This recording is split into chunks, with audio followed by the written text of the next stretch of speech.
नमस्कार दोस्तों। बंगाल जहां चुनाव सिर्फ वोट नहीं पावर का खेल है, जहां सड़कों पर नारे नहीं कभी कभी टकराव भी होता है। 2026 का चुनाव, क्या ये सिर्फ सरकार बदलने की लड़ाई है या सिर्फ पूरा बंगाल बदलने की जंग? जी हाँ दोस्तों, आज हम आपको बताएंगे क्या हुआ, क्यों हुआ और आगे क्या होगा। 2026 में वेस्ट बंगाल का चुनाव शुरू हो गया है।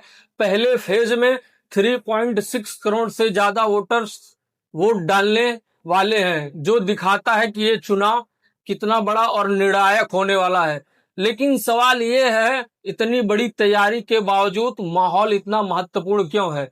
इन पर क्यों हो रही है रियल घटनाएं? मालदा में हिंसा, हाल ही में सीसीटीवी में देखा गया है कि अधिकारियों की गाड़ियों को भीड़ ने घेर लिया और बाइक से पीछा किया गया।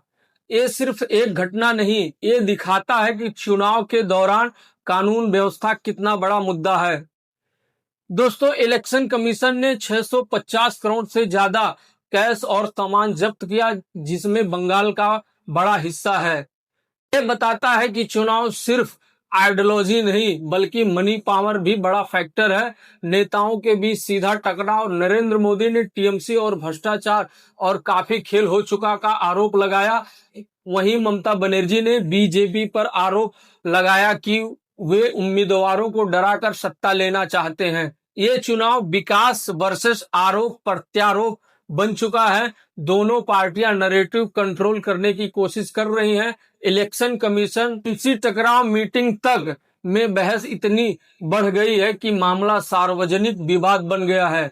इसका मतलब है इलेक्शन की निष्पक्षता भी एक बड़ा मुद्दा बन चुकी है। 1,000 करोड़ डील आरोप, एक नेता पर आरोप लगा है कि चुनाव का प्रभावित करने के लिए बड़ी डील हुई है। इससे जनता से सवाल उठ रहा है, क्या जनता पूरी तरह फेयर है?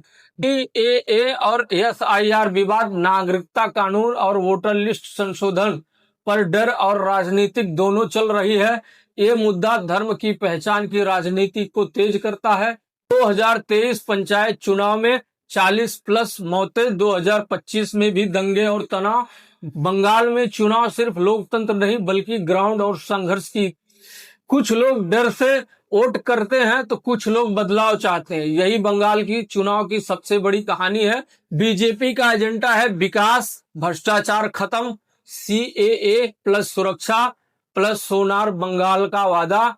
वहीं टीएमसी का एजेंडा बंगाल की पहचान बचाना, केंद्र के खिलाफ राज्य की ताकत, बीजेपी पर दबाव और डराने के आरोप। ये चुनाव बन चुका है दिल्ली वर्सेस बंगाल। अगर हिंसा बढ़ती है तो चुनाव की क्रेडिबिलिटी पर सवाल उठेंगे।